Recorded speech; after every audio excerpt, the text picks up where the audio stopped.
우리 함께 말씀 한 구절 보겠습니다. 에베소서 1장 22절과 23절 말씀입니다.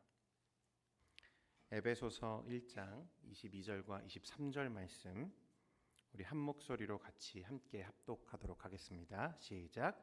또 만물을 그의 발 아래에 복종하게 하시고 그를 만물 위에 교회의 머리로 삼으셨느니라. 교회는 그의 몸이니 만물 안에서 만물을 충만하게 하시는 이의 충만함이니라. 아멘. 할렐루야. 우리 동현교회 재직 세미나에 오신 우리 모든 성도님들과 재직 여러분들을 주님의 이름으로 환영하고 또한 사랑합니다. 우리 좌우에 계시는 성도님들과 함께 인사하겠습니다. 잘 오셨습니다. 네.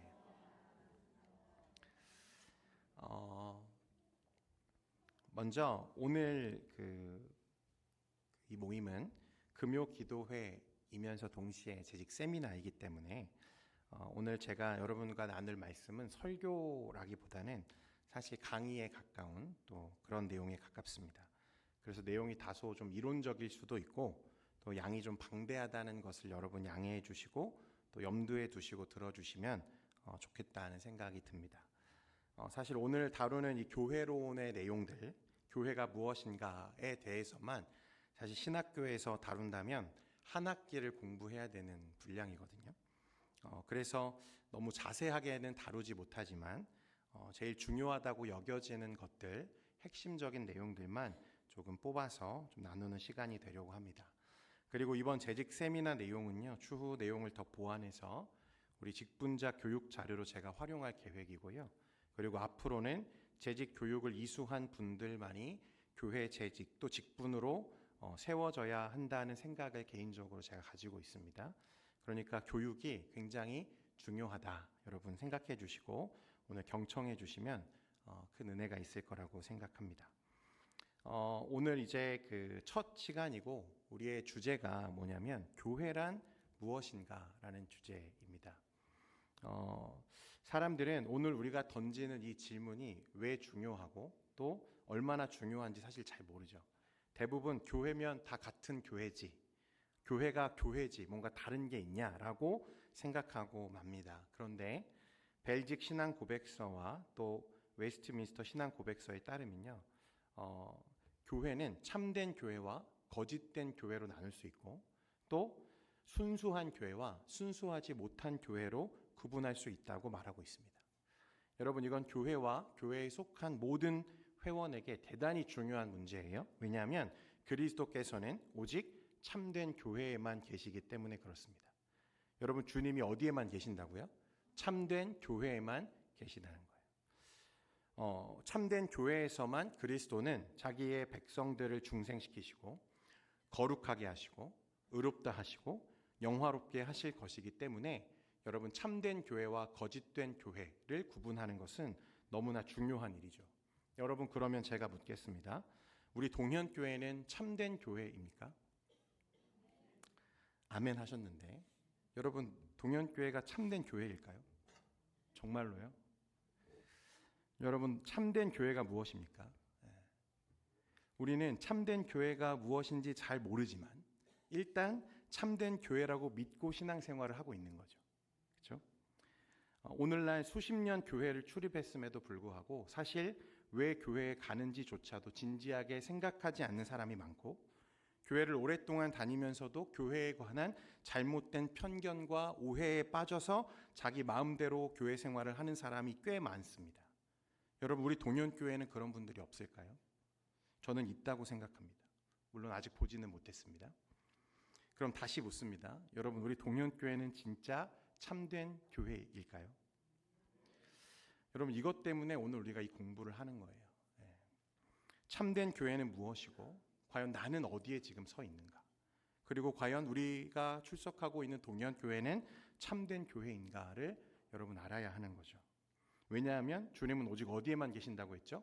참된 교회에만 계시기 때문에. 우리 동현교회가 만약 참된 교회가 아니라면 주님이 이곳에 함께하지 않으시겠죠. 그래서 오늘 저는 이 교회에 대해서 여러분들과 네 가지 핵심 주제를 조금 나누려고 합니다. 다음 보여주세요. 이 네 가지가 무엇이냐면 먼저 교회에 대한 어떤 오해들이 있다.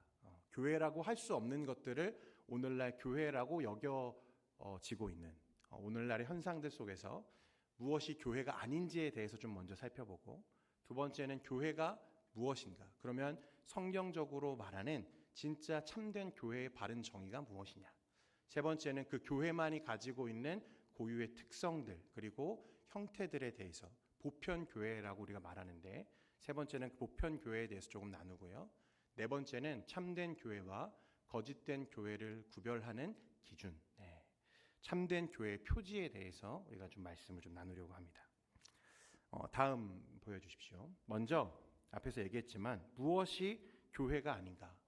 교회가 아닌데 교회라고 오늘날 여겨지는 모습들이 너무나 많은 것을 저와 여러분이 잘 알고 있습니다. 첫 번째는 뭐냐면 같이 읽겠습니다. 1번입니다. 시작. 교회는 장소나 건물, 규모, 숫자가 아니다. 교회는 장소나 건물이나 규모, 숫자가 아니다. 여러분, 장소나 건물이 중요하지 않다는 말이 아닙니다. 교회는 모일 장소가 필요하고요. 성도의 교제를 위한 공간이 필요합니다. 사람은 공간의 존재라는 것을 우리가 애써 부정할 필요가 없죠. 아담에게도 에덴 동산이라고 하는 공간이 필요했던 것처럼 우리 모두가 공간적 존재라는 사실을 인정할 필요가 있습니다. 그래서 우리에게는 이런 건물, 공간이 너무 필요하죠. 우리가 교회 공간과 건물을 화려하고 사치스럽게 해서는 안 되겠지만 쾌적하고 아름답게 꾸며야 할 이유가 분명히 있습니다. 그럼에도 사실 교회는 엄밀히 말하자면 공간이나 장소나 건물의 제한을 받지 않는다는 사실입니다. 예배당이 크다고 해서 여러분 교회가 큰 게 아닙니다. 대도시에 있다고 교회가 세련된 것도 아닙니다. 심지어 그 교회에 수천 명, 수만 명이 모여야만 큰 교회라고 말하지 않는다는 거예요. 교회는 숫자에 의해서 정의되지 않습니다.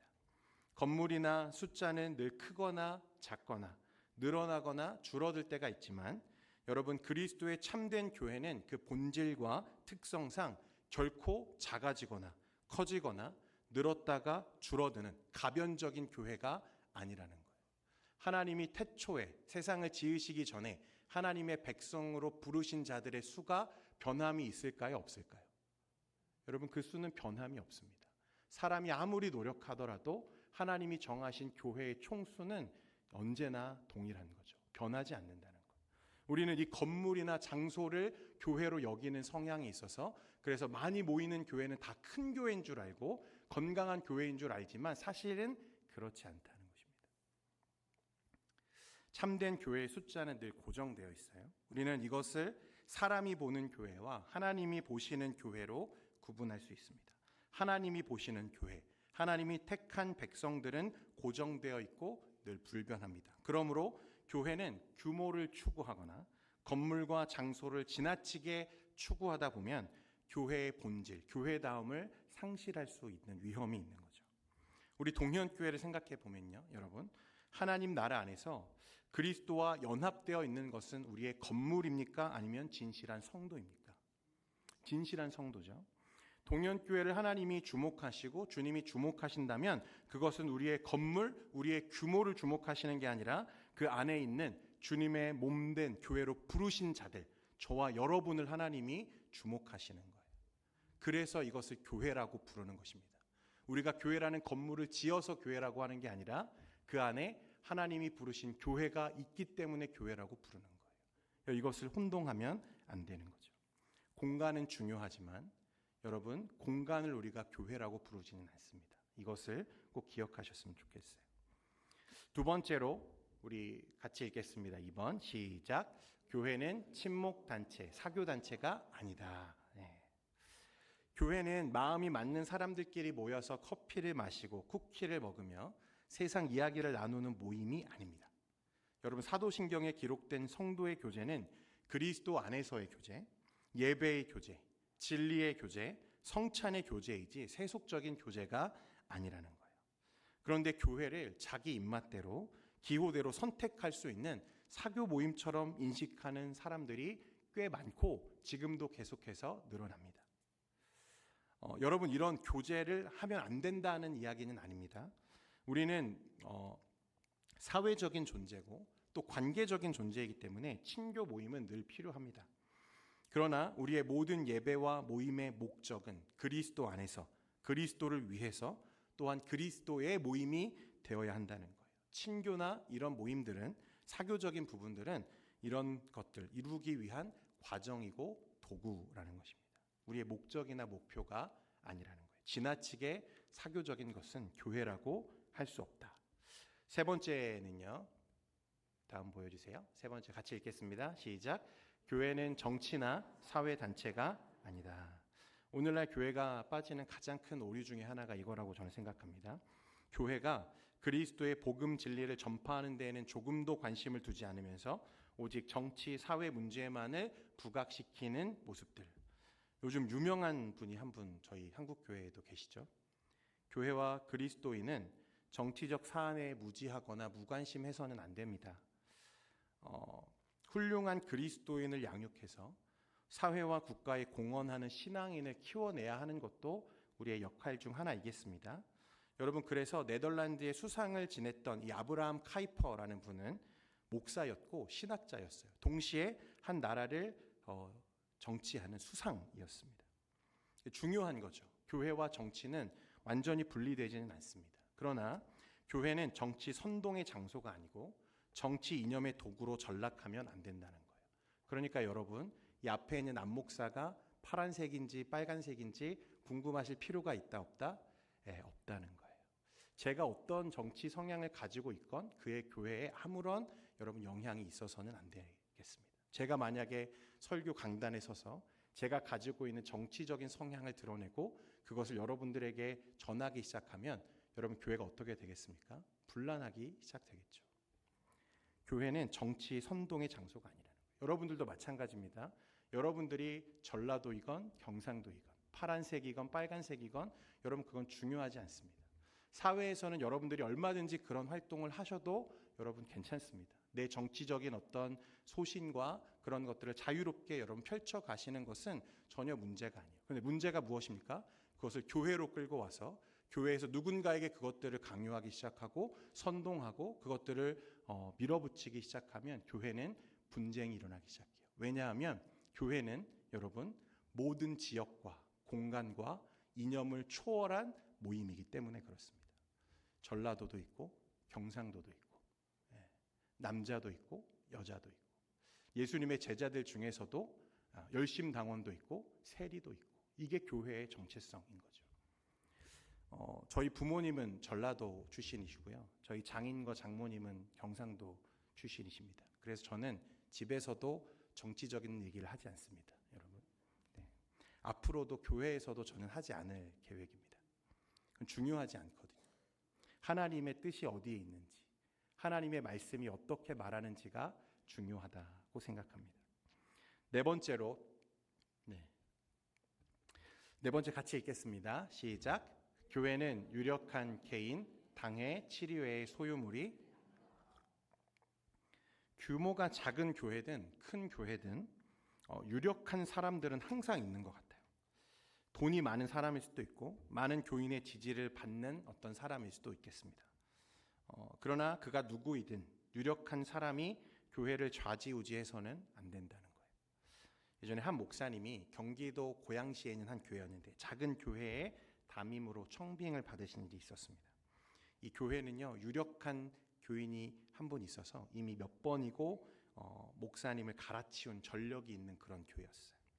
이 목사님이 되게 신실하시고 뚝심이 있는 분이었거든요. 그래서 개의치 않고 열심히 교회를 섬겼지만 어떻게 되었을까요? 결국 이분도 이 교인에 의해서 또 쫓겨났습니다. 오늘 이 유력한 성도가요 목사님이 목사님이 설교하는 걸 들었는데 뭐라고 말씀하셨냐면 설교는 꼭 목사가 아니어도 할 수 있다는 말을 듣고 굳이 목사가 설교할 필요가 있냐며 앞으로는 자신이 설교를 해야겠다는 거예요. 그래서 이 목사님이 그런 주장은 비성경적이고 교회 질서에도 맞지 않는 것이라고 맞섰습니다. 돌아온 대답이 뭐였냐면 당신이 그 목사님이나 나보다 더 똑똑합니까? 였어요.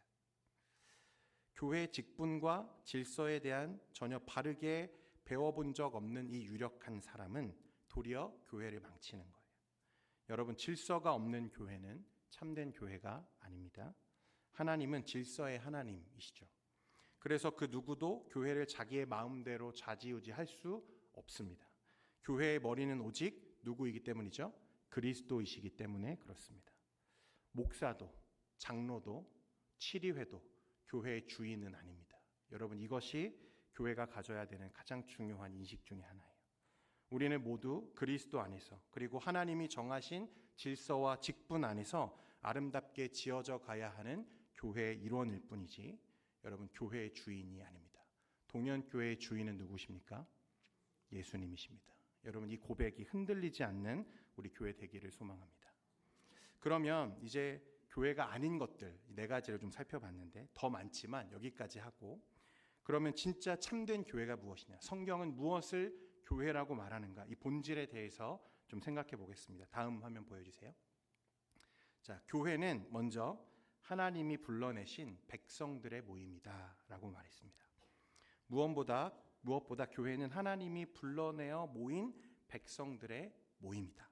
전통적으로 성경은 교회를 지칭할 때 에클레시아 혹은 시나고게라는 단어들을 사용했는데, 이를 종합하면 하나님께서 부르신 모임 또는 회중을 의미하는 단어로 사용되어 왔어요. 헤르만 바빙크가 뭐라고 말했냐면, 가장 넓은 의미에서 에클레시아는 교회죠. 교회는 지상과 천상, 그리고 과거와 현재만이 아닌 미래까지를 모두 포함하는 하나님의 모든 백성들의 모임이다 라고 말했습니다. 성경은 이것을 그리스도의 몸, 성령의 전, 하늘의 예루살렘, 진리의 기둥과 터, 하나님의 집, 어린 양의 신부와 같은 다양한 이름으로 표현해 왔습니다만, 그 본질은 하나입니다. 하나님이 세상에서부터 세상 밖으로 불러낸 자들의 모임이 교회다. 여러분, 이것이 교회의 가장 원초적인 정의입니다. 세상에서 세상 밖으로 부름받은 자들, 이것이 교회의 본질이라는 거예요. 다음 보여주세요. 빌립보서 3장 20절 말씀 우리 같이 한번 읽겠습니다. 시작.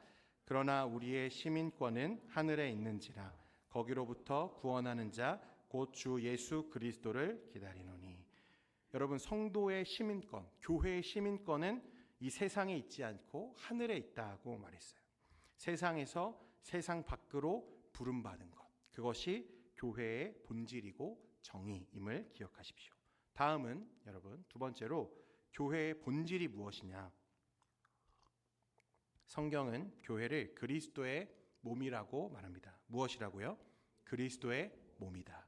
에베소서 1장 20절과 골로새서 1장 18절 우리 같이 한번 다시 읽겠습니다. 시작. 그의 능력이 그리스도 안에서 역사하사 죽은 자들 가운데서 다시 살리시고 하늘에서 자기의 오른편에 앉히사 그는 몸인 교회의 머리시라. 그가 근본이시요 죽은 자들 가운데서 먼저 나신 이시니 이는 친히 만물의 으뜸이 되려 하심이요. 교회의 또 다른 표현 가운데 하나가 큐리아케라는 말이 있습니다. 교회가 주께 속했다는 뜻인데, 교회의 주인은 앞에서도 얘기했지만 예수님이시죠. 그래서 교회의 머리는 그리스도이시다. 성경은 늘 이렇게 말합니다. 그러면 교회는 무엇인가? 그리스도의 몸이다. 이렇게 말씀한다는 거예요. 여러분, 머리가 하나이기 때문에 교회도 몸도 몇 개입니까? 하나죠. 머리가 하나이기 때문에 몸도 하나입니다. 몸에 아무리 많은 지체가 있다 하더라도 몸은 하나인 것처럼 그리스도가 한 분이시기에 그리스도의 몸이 되는 교회도 하나라는 것입니다. 과거부터 현재 그리고 미래까지 지역과 공간을 모두 초월해서 하나님이 세상 밖으로 불러내신 모든 교회는 그리스도를 머리로 또 그 몸을 이루는 한 연합체이고 공동체라는 거예요. 이 모든 것을 포괄하는 것이 교회입니다. 이 세 번째 챕터에 가서 더 자세하게 이 부분을 조금 다룰게요. 중요한 것은 교회는 그리스도 외에 그 어떤 인간도 권한도 머리로 두거나 인정하지 않습니다. 교황이 교회의 머리가 아니듯이 그 어떤 유력한 목사나 장로나 교인이 교회의 머리가 될 수 없다는 것입니다. 교회는 오직 주님께서 다스리시고 말씀으로 직분이라고 하는 제도를 두셔서 교회의 순결을 주님이 지켜가시고 보존해 가십니다. 고린도전서에 보면요, 여러분 바울이요 파당을 지어서 막 싸우는 교회의 문제에 개입할 때 어떤 사람들은 바울파다, 어떤 사람들은 게바파다, 어떤 사람은 아볼로파다, 이렇게 파당을 나누어서 서로 막 싸웠거든요. 분쟁을 일으키는 거죠. 그런 자들을 바울이 신랄하게 비판하면서 정죄합니다. 그러면서 오직 그리스도만이 교회의 머리이시고 모든 교회는 그리스도의 권위와 권세에 복종하는 그의 몸이다라고 말합니다. 여러분, 몸에 지체가 많이 있는데 그 지체들이 머리의 명령을 따르지 않으면 어떻게 되겠습니까? 난 머리가 마음에 안 들어, 그래서 나는 따로 살 거야 라고 독립해야겠어 라고 떨어져 나가면 어떻게 되겠습니까? 죽는 거죠. 머리를 떠나는 순간 그 지체는 죽는 거예요. 오직 교회는 하나이고 그리스도가 하나인 것처럼 그리스도의 몸도 하나이고 교회는 단 하나밖에 없는 하나님의 백성들의 연합체이다. 세 번째로, 그러면 교회의 사명이 무엇인가 했을 때 교회는 구속 역사의 기관이다라고 말했습니다. 종교개혁자 칼빈은 우리 속에서 믿음을 낳고 키워가고 그 목표에 이를 수 있도록 외부의 도움이 필요하기 때문에 하나님께서는 이러한 도움의 수단들을 주셔서 우리의 연약함을 보살피시는 것이다. 이 수단이 뭐냐면 교회라는 거죠. 그리고 이 복음을 전하는 역사가 흥왕하도록 하기 위하여 이 보배를 교회 안에 간직하셨다고 설명했습니다. 교회는 영적이고 하나님의 전체 구속 경륜을 이루어가는 구속 역사의 기관입니다. 교회의 본질은 그리스도를 왕으로 모시는 구원의 역사를 수행해가는 기관으로 존재하는 게 교회라는 거예요. 여러분, 그래서 교회는 본질적으로 사회 정의를 구현하거나 세상의 복지에 힘써야 하는 기관이 아닙니다. 교회는 구령의 기관입니다. 영혼 구원을 위해 있는 하나님의 도구라는 거예요. 사회의 정의나 복지는 구속 역사를 수행하기 위해 힘쓰는 한 과정, 방편일 뿐이지 교회의 목적은 아닙니다. 구제 열심히 해야 되지만 구제가 교회의 목적은 아니라는 거예요. 따라서 교회는 사교단체도 아니고 운동단체도 아니고 더더욱 사회복지시설은 아니다라는 것을 우리가 기억해야 됩니다. 교회는 예수 그리스도의 구원을 전파하는 구속 역사의 기관이다라고 할 수 있습니다. 여러분, 세 가지를 얘기했는데 첫 번째는 무엇이었습니까? 교회는 하나님이 세상으로부터 세상 밖으로 불러내신 모든 성도의 모임, 연합체가 교회다. 두 번째는 교회는 그리스도의 몸이다. 모든 교회는 그러니까 하나된 몸을 이루어야 되는 거죠. 세 번째는 교회는 구속 역사의 기관으로서 하나님의 영혼 구원의 사역을 담당하는 하나님의 도구다. 이것이 성경이 우리에게 말하는 교회의 세 가지 정의입니다. 이 세 가지를 꼭 기억해야 될 줄 믿습니다. 다음으로요. 그러면 그런 교회는 우리가 하나의 교회다. 교회가 하나다라고 했는데 다음 보여주십시오. 교회의 일치, 하나됨이 어떤 의미에서 중요한지 우리가 좀 살펴보려고 하는데요. 앞에서도 정의했지만 교회란 하나님께서 세상에서 불러낸 백성들의 모임이라고 했잖아요. 그래서 이 교회는요, 사실 전 세계에 흩어져 있습니다. 본질적으로 그렇지만 이 세계에 흩어져 있는 교회, 우리와 지역도 다르고 또 시간이 다르고 공간이 다르고 문화가 달라도 여러분, 그리스도와 연합되어 있는 모든 교회는 사실 단 하나인 거죠. 그래서 이것을 우리가 무엇이라고 부르냐면 보편적인 교회다. 교회가 하나이고 또 보편적인 특성을 가지고 있다는 것입니다. 그래서 우리는 하나님이 세우신 단 하나의 교회를 우주적 교회 혹은 보편적 교회라고 부릅니다. 이 보편교회라는 단어를 여러분들 잘 기억해 두시면 좋겠어요. 교회가 보편적인 이유는 앞에서도 계속 얘기했지만 교회의 머리이신 그리스도가 한 분이시기 때문에 그렇습니다. 칼빈은 그리스도께서 여러 갈래로 찢어지지 않으시는 이상 두 개나 세 개의 교회가 있을 수 없다고 말했습니다. 그런데 이 땅에 보면 교회가 너무 많잖아요. 교단도 다 흩어져 있고 교파도 다르고 너무나 나누어져 있는 모습들을 우리가 보는데 사실 진짜 하나님이 부르신 이 성경적인 교회는 여러분 교파나 교단에 상관없이 그리스도와 연합되어 있다는 이유로 무엇입니까? 하나의 교회입니다.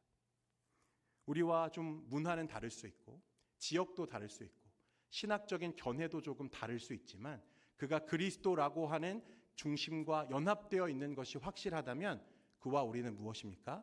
사실은 하나인 것입니다. 하나된 교회인 거죠.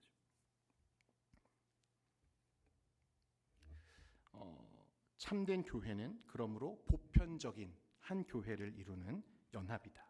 웨스트민스터 신앙고백서 25장 1항에 보면 보편적이고 우주적인 교회는 눈에 보이지 않는 교회로 교회의 머리이신 그리스도 아래 과거와 현재와 미래의 하나로 모이는 모든 택함 받은 사람들로 이루어져 있다고 말했고, 벨직 신앙고백서에 따르면 여러분 이 두 신앙고백서는 우리 교단이 채택하고 있는 가장 기본적인 교리서입니다.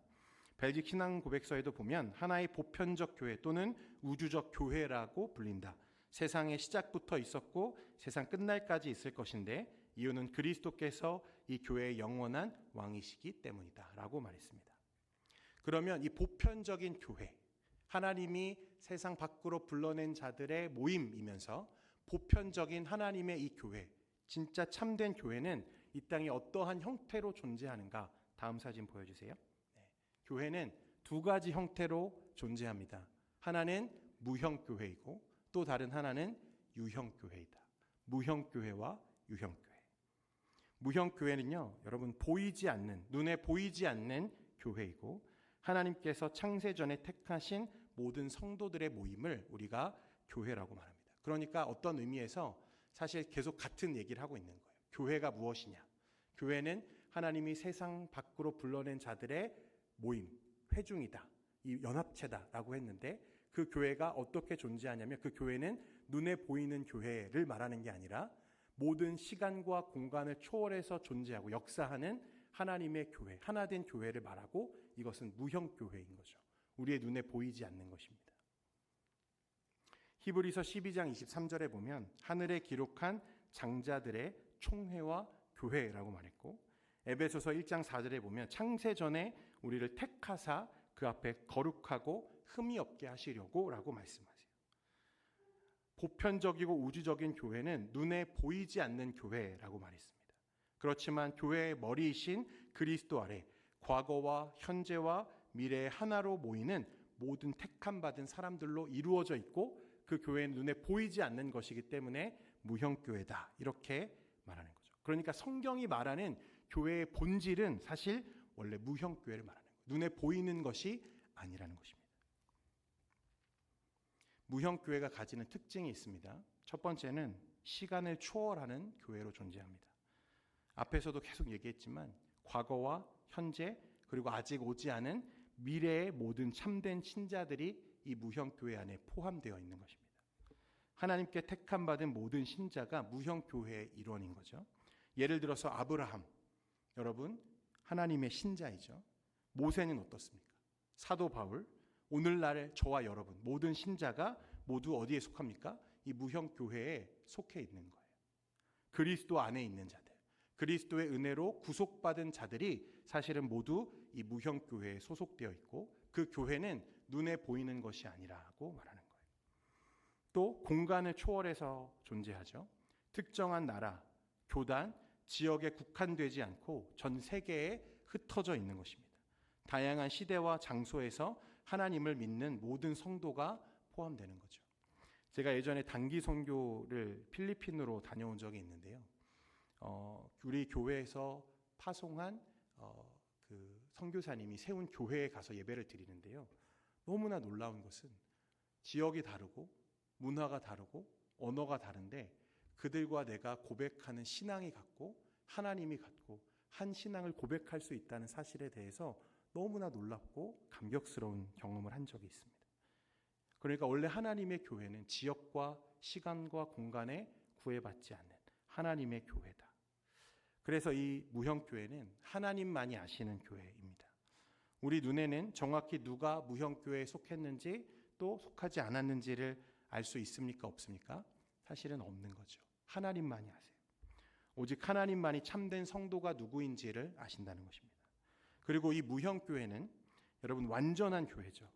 무형교회에는 참된 신자만 속하기 때문에 완전하고 변하지 않습니다. 이 교회는 어디서 완성되냐면 천국에서 하나님의 마지막 날에 완성되는 교회입니다. 무형교회. 그러면 또 한 교회는 어떤 교회라고 했죠? 유형교회가 있죠. 유형교회는 반대로 우리 눈에 보이는 실제적인 교회입니다. 이 땅에서 성도들이 모여서 예배하는 공동체를 우리는 뭐라고 말하냐면 유형교회다. 여러분 동현교회는 그러면 어떤 교회죠? 유형교회다. 예. 여러분 굉장히 잘 따라오고 계십니다. 대단하십니다. 유형교회의 특징은 눈에 보이는 공동체입니다. 예배당에서 모이는 교회, 특정한 교단, 교회의 조직 등을 포함합니다. 개별 지역 교회들이죠. 우리 동현교회도 마찬가지고 종암교회, 종암중앙교회, 영암교회, 우리 교회 너무나 많지 않습니까?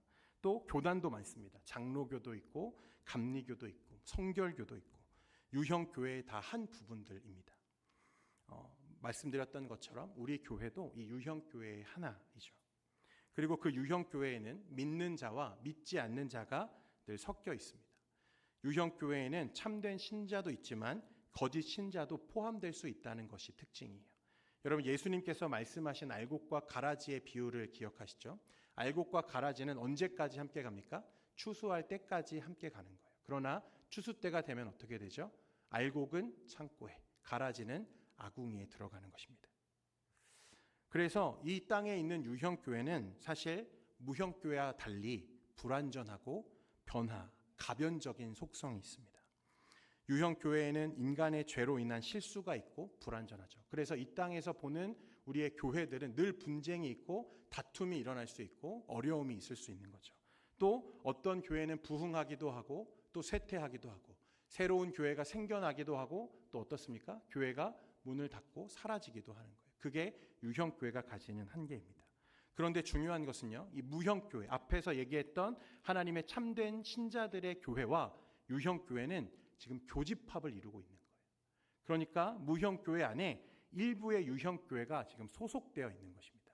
유형교회 안에 무형교회의 일원들이 포함되어 있는 거예요. 전부는 아니라는 것입니다.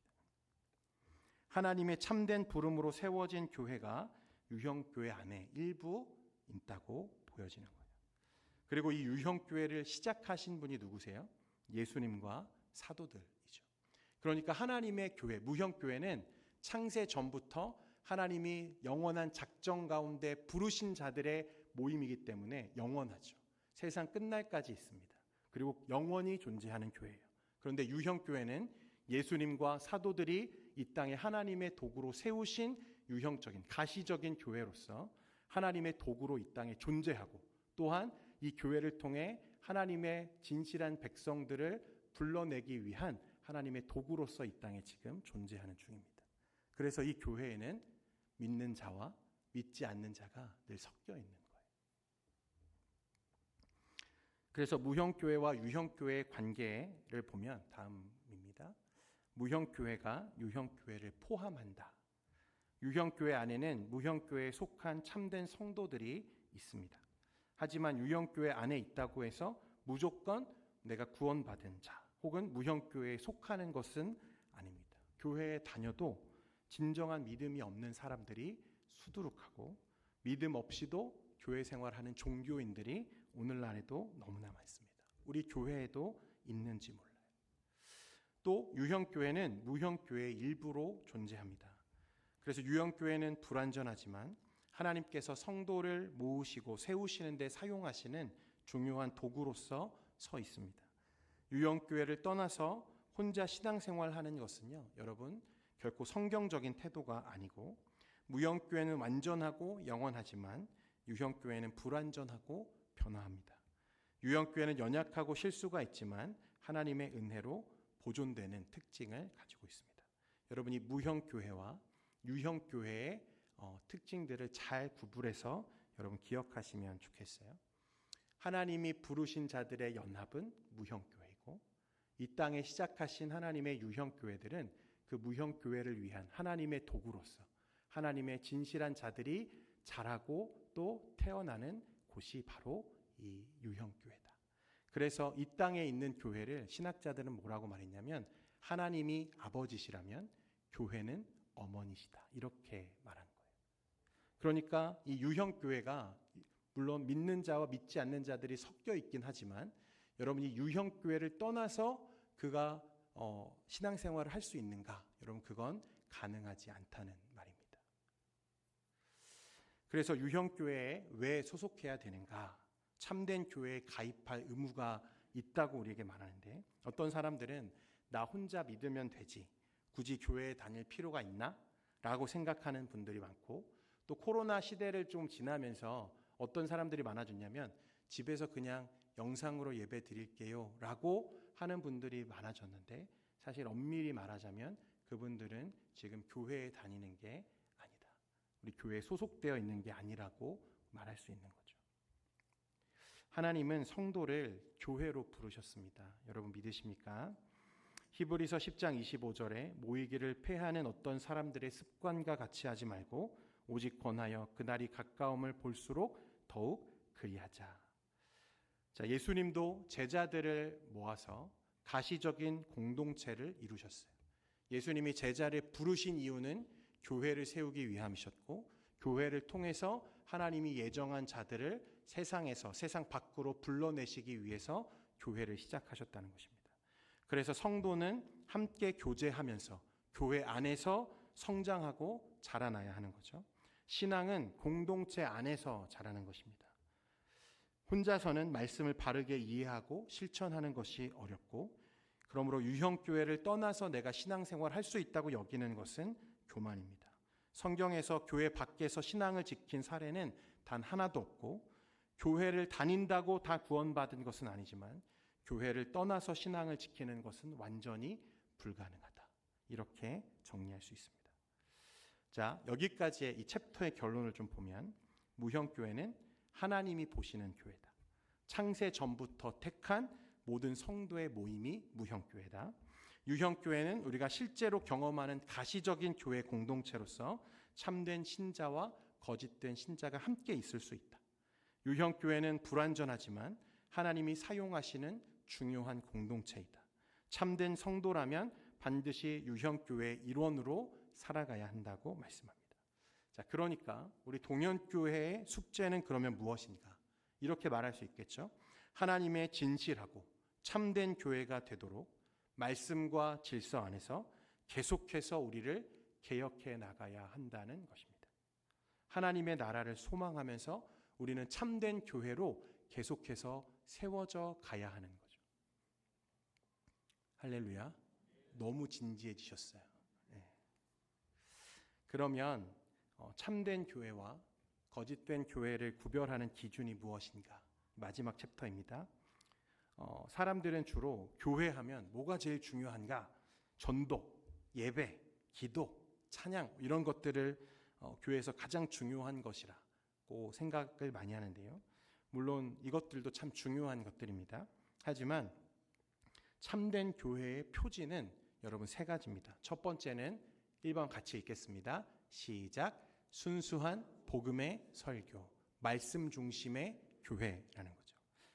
교회에서 가장 중요한 표지는 성경이 가르치는 복음을 그대로 전하는가. 인간의 철학이나 전통이 아닌 하나님의 말씀을 중심으로 가르치는가. 여러분, 이단이 교회가 아니고 이단 교회에는 구원이 없다고 우리가 단호히 말할 수 있는 것은 그들이 무엇에서 떠났기 때문입니까? 참되고 진실한 하나님의 말씀에서 떠났기 때문에 그렇습니다. 그것은 교회가 아닌 거죠. 제가 지난주에 우리 원로 목사님을 뵙고 왔습니다. 지난주 중에 그 목사님이 저에게 이런 말씀을 해주셨어요. 알고 보니까 한국 교회의 신학적인 흐름 속에서 큰 기둥의 역할을 하셨던 이 박윤선 박사님이 계시는데, 우리 고유성 목사님께서 이 박윤성 박사님의 제자시더라고요. 그 박윤선 박사님이 해주신 말씀이라고 하시면서 성경을 이렇게 막 흔들면서 그런 말씀을 하셨대요. 성경 66권 말씀만 전해도 우리가 평생 설교해도 다 못하는데 도대체 왜 강단에 서서 성경이 아닌 자기의 이야기를 하느냐고 다그치셨다는 거예요. 오직 말씀만 들고 강단에 서라. 가장 보수적인 신학을 가르치는 교단이 사실 우리 교단인데, 그것을 졸업한 저와 같은 동문 그리고 목사들 중에서도요, 사실 이상한 사상과 변질된 말씀을 가르치는 지도자들, 목사가 여러분 너무나 많은 거죠. 그러니까 교회의 순수성을 지키기 위해서, 교회의 본질을 세우기 위해서 가장 중요한 교회의 표지는 무엇인가? 순수한 복음의 설교, 말씀이라는 것입니다. 참된 교회의 가장 중요한 첫 번째 기준은 말씀이고, 성경 중심의 말씀, 우리의 모든 신앙과 삶의 유일한 규범이요 기준으로서의 말씀이 가장 중요하다는 것입니다. 전도, 예배, 기도는요 무엇 안에 있습니까? 말씀 안에 있습니다. 성경적으로 전도하고 성경적으로 예배하고 성경적으로 기도하는 것이 중요하다는 것입니다. 두 번째는 무엇이냐면 같이 읽겠습니다. 시작. 성례의 올바른 시행입니다. 성례와 성찬이 성경의 원리에 따라 시행되는가? 성례가 미신적이거나 성경의 원칙에서 벗어나 있지 않은가? 저는 한국 교회가 시급하게 회복해야 되는 부분이 이 성례라고 생각합니다. 우리는 너무 쉽게 이 성례를 행하고 있죠. 세례를 베풉니다. 세례는 한 영혼을 우리와 같은 교회로, 하나님의 그리스도의 몸으로 우리가 세우는 거룩한 예식인데, 그래서 초대 교회는 박해받는 교회였기 때문에 더 그랬지만 사실 아무나 세례를 주거나 교회의 일원으로 인정하지 않았어요. 최소한 5년 정도의 양육과 훈련을 거치고 교회 모두가 인정할 만한 그의 회심의 역사, 열매, 성령의 충만한 열매들이 그 삶에 있는지를 검증하고 나서야 그에게 세례를 주고 교인으로 인정했습니다. 그런데 한국 교회는 오늘날 이 성례가 너무 많이 무너져 있는 것 같아요. 이것만 회복되어도 저는 교회가 정말 힘있게 다시 설 수 있지 않을까 그렇게 생각합니다. 제가 지난 사역들을 돌아보면서 가장 뿌듯했던 시간이 하나 있다면, 그 청년 사역을 할 때 한 3년 정도 제가 사역을 하면서 많은 그 새가족들을 인도하고 교육하고 양육했는데, 저는 단 한 친구, 한 청년에게만 세례를 받을 수 있도록 허락했습니다. 그 친구는 친구의 인도로 교회에 왔고, 교회에서 말하는 성경 공부를 하는 동안에 정말 스폰지가 말씀을 빨아들이듯이 교회의 말씀을 막 먹는 게 눈에 보이는 친구였어요. 그리고 그리스도를 향한 열정들이 막 생겨나기 시작하고 교회 공동체를 섬기고 헌신하려고 하는 마음이 너무나 예쁘게 자라는 한 친구였습니다. 그래서 그날 교회 모든 리더들과 논의하고 이 친구를 세례 교인으로 우리가 세우기를 논의하고, 청년 공동체 전부가 이 청년의 세례를 축하하는 가운데 진행이 되었던 적이 있어요. 그 친구는 그날 감격스러움의 눈물을 흘리면서 세례를 받았던 기억이 있습니다. 여러분, 그런데 우리는 언제 세례를 받았는지, 어떻게 세례를 받았는지도 기억나지 않는 경우가 참 많죠. 저는 사실 그 군대에 있는 진중 세례식 많이 하잖아요. 우리 그 군인 청년들이 초코파이 때문에 가서 세례를 받고 그 다음 주에 또 가서 또 세례 받고 이런 경우가 허다한데, 사실 그게 바른가라고 하는 질문이 좀 듭니다. 우리 교회도 여러분 이 바른 성례가 시행될 수 있도록 우리가 좀 세워가야 하지 않겠는가 그런 생각이 듭니다. 세 번째는 교회의 권징입니다. 권징이란 교회가 성경의 가르침에 따라 신자의 신앙과 삶을 바르게 세우기 위해서 시행하는 교회의 권위적인 조치이다, 이렇게 말합니다. 교회가 성경적인 권징을 통해 거룩함을 유지하고 있는가? 죄를 방관하지 않고 성경적인 방법으로 처리하고 있는가? 고린도전서에 보면요, 당시 고린도 교회 성도들의 그 성적인 타락과 변질에 대해서 사도 바울이 무섭게 책망하는 장면이 나옵니다. 당시 어떤 일이 있었냐면, 아들이 아버지의 침상을 더럽히는, 근친이죠, 어머니를 범하는 그런 죄를 지은 자가 있었는데 교회가 이를 묵인하고 있다는 거예요. 그래서 바울이 뭐라고 말하냐면, 그를 왜 공동체의 일원으로 여전히 두고 있느냐, 그를 출교하라고 명합니다. 더 이상 그를 교인으로 받지 말으라, 그를 내보내라 라고 말하죠. 여러분, 교회는 성도들의 일탈에 침묵하지 말아야 합니다. 죄는 죄라고 말할 수 있어야 되고 권징에 따라서 징계할 수 있어야 된다는 거예요. 여러분, 권징의 세 가지 목적은 이것입니다. 죄를 회개하도록 돕기 위해서, 교회의 거룩함을 유지하기 위해서. 여러분, 썩은 것을 방지하면 이 오염이 전염되는 거죠. 교회의 거룩함을 지키기 위해서 교회는 성도 개개인의 일탈과 범죄를 묵인하면 안 되는 겁니다. 마지막으로 다른 성도들에게 경각심을 주기 위해서 권징은 반드시 시행되어야 된다. 교회의 순결함과 정결함을 지키기 위해서 교회의 세 번째 표지는 이 권징이다. 여러분, 이 권징을 위해 존재하는 여러분 교회의 직분이 뭐냐면 치리회, 당회입니다. 여러분, 당회는 행정 조직이 아니고 치리회이고 권징을 위해 존재하는 조직입니다. 장로님들의 역할은 여러분 행정적인 일들을 맡는 것이 아니고 원래 장로님들의 본질, 장로님들의 직분은 성도를 돌보고 성도를 믿음 안에 세우며 그들을 감찰하는 역할이 장로님들의 역할이에요. 그러면 행정적인 일을 위해서 교회의 사무를 위해서 세움받은 직분이 무엇입니까? 집사입니다. 집사. 따라서 교회는 성도가 바른 신앙의 삶을 살지 않을 때 권징을 통해 교정해야 하고 바른 질서와 또 말씀 안에서 그들이 세워져 갈 수 있도록 협력해야 되는 거예요. 그런데 그냥 무분별하게 권징을 하는 게 아니고 순서가 있습니다. 처음에는 개인적으로 권면합니다. 개인적으로 권면해도 듣지 않을 때에는 소수의 증인, 이 단체, 당회가 권면하고 그래도 교정되지 않을 때에는 교회의 공식적인 이 상벌, 책벌을 하고 마지막 그래도 교정되지 않을 때에는 출교 조치를 할 수 있습니다. 여러분, 출교는 무엇입니까? 그냥 출교하면 다른 교회 가면 된다라고 생각하실 수 있겠지만 여러분, 출교는 마지막 제명입니다. 그리스도의 몸에서 제거하는 것입니다. 그러니까 그는 다른 교회에 간다고 해서 그가 바른 신앙 안에 서는 것이 아니고 사실 그리스도의 참된 교회로서의 모든 기능을 상실하는 거라고 볼 수 있습니다. 자, 세 가지 참된 교회 표지 얘기했습니다. 첫 번째는 바른 말씀의 선포, 성경 중심의 말씀, 성례의 바른 시행, 성경 중심의 성례, 바른 권징의 시행, 성경 중심적인 경건한 삶이 교회의 가장 중요한 세 가지 표지입니다. 이것들 중 단 하나라도 이루어지지 않는다면 그것은 건강한 교회가 아니고 참된 교회라고 할 수가 없는 거죠. 오늘날 한국 교회와 우리 동현 교회가 이 부분을 잘 돌아보고 함께 바르고 참되고 진실한 교회로 세워져 갈 수 있기를 소망합니다. 오늘 전체 이 세미나의 결론을 여러분 조금 내리고 잠깐 우리 교회를 위해서 같이 기도하려고 하는데요. 자, 교회는 하나님이 세상 밖으로 부르신 자들의 연합, 모임이다. 교회는 보편적이며 무형교회와 유형교회로 존재한다. 세 번째는 같이 읽겠습니다. 시작. 주님은 성도들을 유형교회로 부르시며 하나님의 참된 부름으로 세워진 교회가 유형교회 안에 전부가 아닙니다. 일부입니다.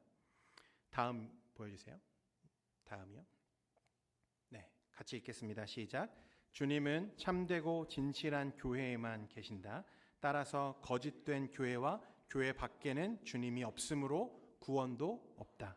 모든 지상의 유형교회는 오직 그리스도의 몸으로서 참된 교회로 세워지기를 소망하며 성경적 말씀, 성례, 권징을 통해 바로 진실한 교회로 세워져야 한다. 그런 의미에서 동현교회는 같이 읽겠습니다. 시작. 동현교회는 주님의 몸된 교회로서 참되고 진실한 교회로 세워져 가야 한다. 아멘. 할렐루야. 네, 우리 교회는 앞으로 하나님의 말씀 위에 세워져 가는 교회 되기를 소망합니다. 바른 성례를 세워가는 교회 되기를 소망합니다. 거룩한 하나님의 나라 교회로서 권징이 살아나고 성도의 거룩한 삶을 이루어내고 변화된 삶으로 하나님께 드려지는 우리 교회가 되기를 소망합니다. 그러할 때 동현교회가 참된 교회라고 말할 수 있고 그러할 때 하나님이 우리 교회를 주목하시고 사용하실 줄 믿습니다. 그렇게 모일 때 하나님의 말씀 위에 모이고 하나님의 거룩하심을 사모하고 하나님의 예배를 세워가고 하나님의 본질을 추구하는 교회로 세워져 갈 때 하나님이 우리 교회를 사용하실 줄 믿습니다.